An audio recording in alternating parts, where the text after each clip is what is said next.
Alors, petit schéma explicatif de 2 minutes, pas plus, de ce qui se prépare pour l'élection présidentielle en mai prochain.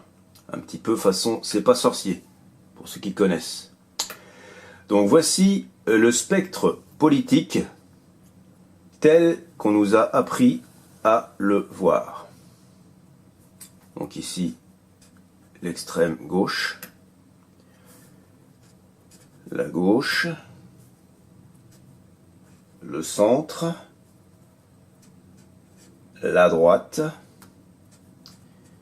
et l'extrême droite, avec deux pôles majeurs, que sont la gauche et la droite, qui chacun rayonne, bien sûr.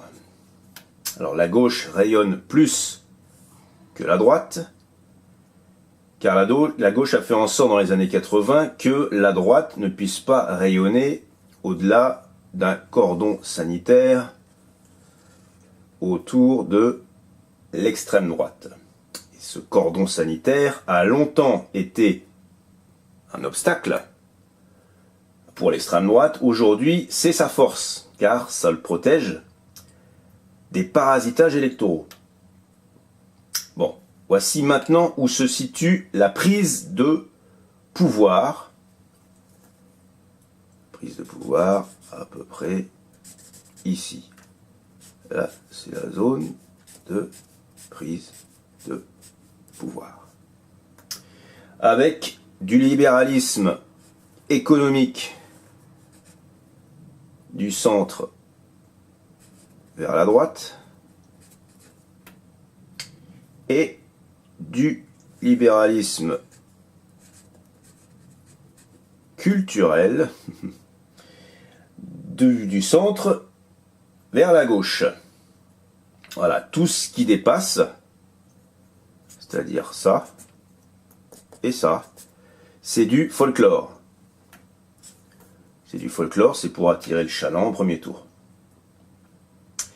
Et aujourd'hui, il se trouve qu'un certain nombre de gens ont fini par comprendre qu'il n'y avait en définitive qu'un unique gros parti au milieu, libéral et mondialiste. Un seul parti au pouvoir avec deux versants, donc l'un économique et l'autre culturel. Alors voilà à présent ce qui est en train de se passer. Regardez bien, je refais le spectre avec le centre. Et voilà.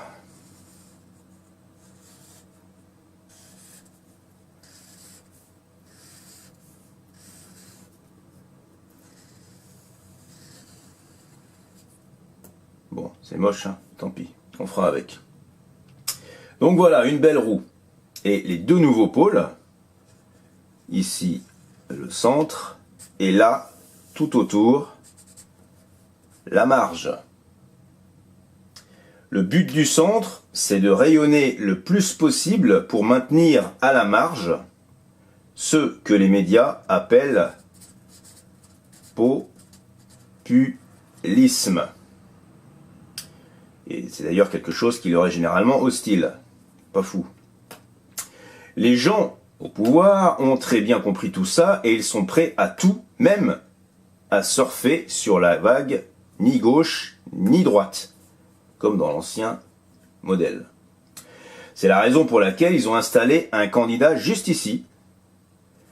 Et ce candidat, c'est Emmanuel Macron. C'est l'endroit le plus éloigné de la périphérie et c'est de là que va s'exercer la force centripète en mathématiques, c'est-à-dire celle qui ramène tout au centre, qui devra être supérieure à la force centrifuge du populisme. Alors vont-ils réussir à sauver le système en péril? Tout dépendra de la résistance des deux pôles et de leur action mutuelle au second tour. D'une part, il faudra que M. Macron n'explose pas en vol, mais si ça arrive, on mettra quelqu'un d'autre à la place. Bayrou, Juppé, Valls. D'autre part, que le FN passe le second tour afin de jouer sur l'isolement de la bête fétide.